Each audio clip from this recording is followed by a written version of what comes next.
Hello guys, welcome back to the channel. In today's tutorial, I'm going to show you how we can show grid lines on Android phone's camera. Alright guys, first of all, let's just open our camera application on our Android phone. This is my camera application and we're going to open the camera setting. Click on the setting icon and here we can scroll down until we find the grid lines option.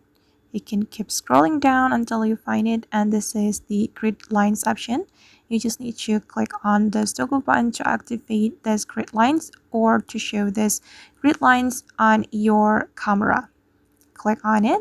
Okay, and now the grid lines has been activated, and we're going to go back to the the previous menu. And as you can see that now the grid lines has been shown. I guess, and that's how we can show grid lines or display grid lines on our Android phone's camera. I hope this tutorial will be useful for you. Thank you so much for watching, and if you found this tutorial useful, don't forget to hit the like button, leave your comments, and also subscribe to this channel. See you on the next video.